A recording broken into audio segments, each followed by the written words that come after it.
A priest has gone viral over his frustration over church vendors. Doon kayo sa labas. Sa labas. Sa labas. Amin ito, may karapatan kami. Doon kayo sa labas. That video shows a priest repeatedly telling a vendor to sell their goods outside the St. Francis of Assisi parish in Rizal. This has gone viral on social media, with some netizens criticizing the priest for being inhumane. The parish expressed regret to those who felt hurt or disturbed by the footage, but they clarified that a respectful and clear appeal to vendors was made prior to that.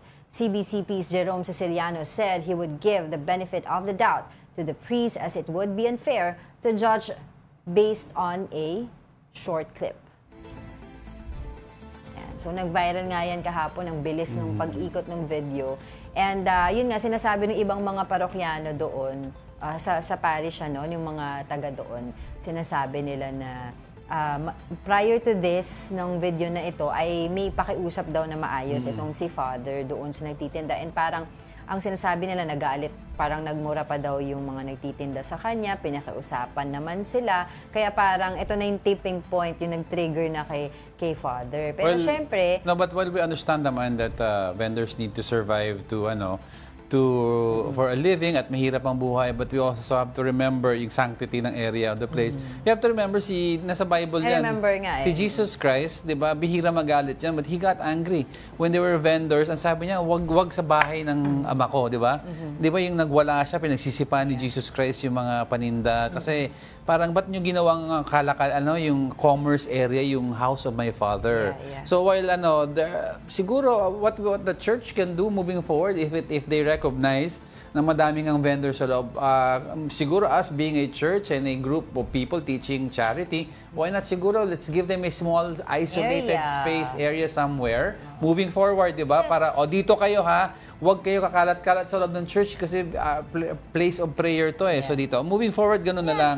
Tsaka, yun yung sinasabi ko din kanina sa kabilang show na siguro mas maganda siguro kung mas may compassion yung pare doon sa pag-deal dito sa nangyari yesterday. But I understand naman. Kasi sana ito din yung mga nagtitinda nakiusap dun sa admin ng church o saan ba kami pwedeng magtinda. Kasi in our chapel, 'di ba, ganon sa side merong nagtinda ng ng palaspas. Wala naman naging problema kasi I think there's an agreement. Diba? There was a discussion na ito yung mangyayari, dito kayo po pwesto, etc. At saka doon pinapunta sila doon ng church to sell.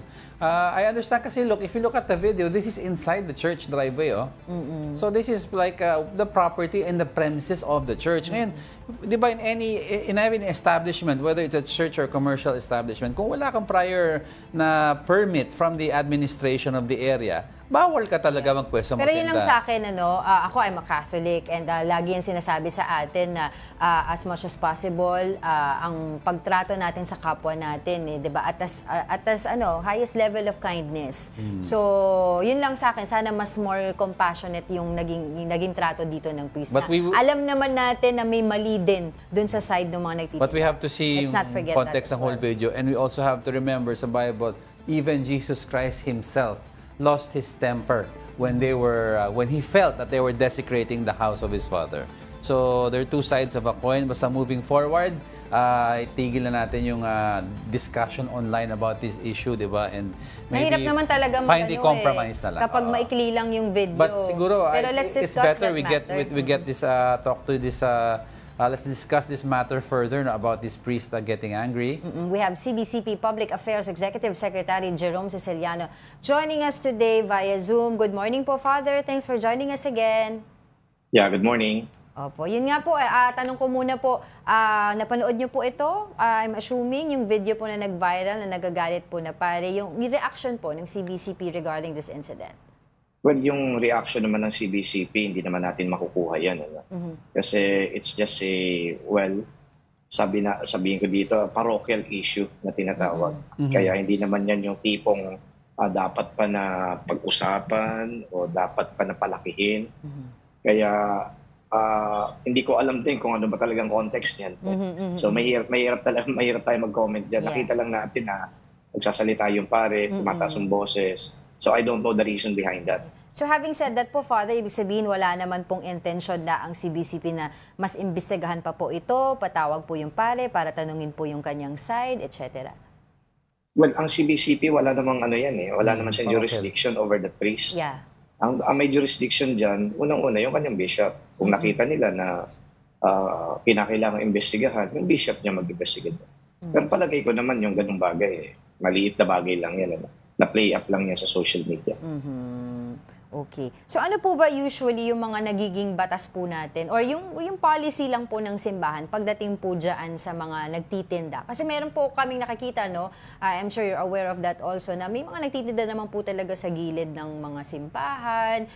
Meron po silang designated area. Pero para lang po mas malinaw po, please enlighten us po doon sa mga polisiya po pagdating po sa ganitong bagay. Wala naman hong universal o kaya absolute policy patungkol dyan. Kaya yung binabanggit ko po kanina na mahalaga na alamin nila kung ano yung pinapatupad ng parokya sa pamamagitan ng parish priest. Kasi hindi naman namin sasaklawan yung ganyang mga bagay. To parokyal, ika nga. Yeah. Kaya hayaan natin na yung parish priest ang gumawa ng polisiya para sa kanyang parokya. At kapag gumagawa naman ng policy ang parish priest, lalong-lalo na sa panahon ngayon, nagko-consult naman yan sa kanyang pastoral council. So palagay ko, baka meron policy talaga doon sa parokya na yan na huwag naman magtitinda sa loob dahil ang Palm Sunday, dinadagsa talaga ng tao. Yes, And then, kapag halimbawa, ang dami-daming tao na nagkakagulo dahil bumibili ng ganito, may sumisigaw na dito na kayo bumili, nawawala din siyempre yung solemnity ng celebration. Kaya yung logic behind that siguro doon kayo sa labas. Okay, maliwanag naman siguro yung policy yung policy na yun. Yung nga lang baka nilabag din, baka nilabag din ng ilan. Kasi kung sila lang naman yung nandoon sa loob, malamang yun ang kumbaga hindi sumunod. Kung yung iba at karamihan ay nandoon sa labas, malamang yun ang talagang policy. Usually naman, di ba, sa policy, mga mangilan-ngilan lang talaga may lakas ng loob na lumabag dyan. That's right. Pero Father, taking this opportunity na since it's Holy Week, baka you could share us some insights or enlighten us, yung especially Catholic faithful that need some guidance, the younger generation. Ang understanding kasi na ng younger generation pagdating ng Holy Week, vacation, swimming, trekking, camping, di ba? But parang for some parang nawawala na yung intent ng Holy Week, which is really to connect and to strengthen our ties with our Lord. Why do you think this has happened, Father? Anong masasabi mo or advice mo sa youth? Yung ganung pananaw na ang Holy Week ay vacation, actually hindi lang ngayon yan, even before. Ang Holy Week naman din talaga may mga araw na walang pasok. Yung nga lang pag sinabi nating vacation, yung parang walang pakialam sa mga ginagawa sa simbahan, para igunitain mo yung mga tagpo o yugto sa buhay ng ating Panginoon. So ang siguro pwede nating sabihin dito na yes, you can combine vacation with your spirituality. Or maybe hindi man spirituality, at least yung religiosity. Yes, religiosity mo, yung outward mo yan performance, outward parang fulfillment ng mga tradisyon na ginagawa ng simbahan. Dumadalo ka, sumasabay ka. Nakikita natin sa video, for example, combination yan, may mga kabataan, may mga matatanda. Ibig sabihin, andun pa rin naman yung desire nila na mag-attend talaga ng ganitong mga pagdiriwang o di kaya commemoration. Sa mga hindi na lang din, parang wala silang awareness na dapat pala may ganito, dapat pala dumalo tayo, dapat gumawa tayo. Siguro yun lang i-address ko. Yeah. Kinakailangan natin na bigyan din ng pansin yung kaluluwa natin. Yeah. Ang tao kasi binubuo yan ng body and soul. Yes. Yung relaxation mo, that's pampering your body. But the soul is what gives life to the body. And so yung ganitong mga paggunita, ito yung sana parang gamitin natin yung word na vitamins mo Yeah. Para at least yung kaluluwa mo ay di ba magkaroon ng awareness, di ba? Maging attuned doon sa mga turo ng ating Panginoon, di ba? So yun sana ang ma-deepen na understanding ng ating mga kababayan na parang walang pakialam sa mga ginagawa natin sa simbahan. Thank you for that, Father. No, but also, I'd like to ask, Father, kasi si Pope Francis has come out with yung several clarifications on abstinence or fasting. Kasi madaming yung mga old school tsaka yung mga new school way, nagde-debate sila. Ano ba ang abstinence and fasting during Holy Week? Iba nagsasabi, hindi kakain. Si Pope Francis has said, well, even if you don't give up anything on yung Friday, as long as you do something or an act of mercy on that day, parang that's a form already of sacrifice. Ano ba ang ano natin dito, Father, tugon natin? It's actually in the Code of Canon Law na kapag hindi ka makakapag-fast at saka makakapag-abstain, pwede mong palitan yan nung acts of charity na binabanggit ni Pope Francis. Ang tawag natin dito yung corporal works of mercy. Okay. Yung almsgiving, visiting the sick, visiting those imprisoned. Yun ang ilang sa mga pwede nating gawin. So, kumbaga, hindi naman kasi lahat makakapag-fast. Yes. Hindi naman lahat makakapag-abstain. So, ang mahalaga dito, meron kang ginagawang, kumbaga, pampalit doon sa mga hindi mo nagawa. I remember, so, kumbaga, meron tayong batas, meron tayong continue policy, but at the same time, meron namang ibang pwedeng ipalit. At yun ay sanctioned naman ng simbahan. Father, I remember nung mga bata po kami, sinasabihan kami ng mga lola, yung mga mas nakakatanda sa amin na kapag Holy Week, kapag patay, yung panahon na patay si Kristo, malakas ang evil spirit. Yung mga ganun po yung mga sinasabi sa amin. Kaya daw po nakasarado, nakatakip, yung ibang mga santo, etc. Paki-explain na lang po sa amin, Father, yung significance po nito. Kung totoo po ba yan? Ang masamang espiritu naman kahit hindi Holy Week andiyan. The mere fact na may mga taong nagkakasala, may mga taong lumalabag sa utos ng Diyos, pang-uudyok yan ng masamang espiritu. So we do not just undermine the presence and the power of the evil spirits. Kaya nga, ang panawagan dito ng simbahan, yung ating ugnayan sa Diyos, hindi dapat mangyari tuwing Holy Week lang. Yes. Every day of our lives, there should always be a connection with the divine. There should be a connection with the Lord. And then, bakit naman natin tinatakpan yung mga images sa loob ng simbahan? Well, dito, para makapag-focus ang tao doon sa misteryo na pinagdiriwang natin o kino-commemorate natin. Ano yun, yung passion.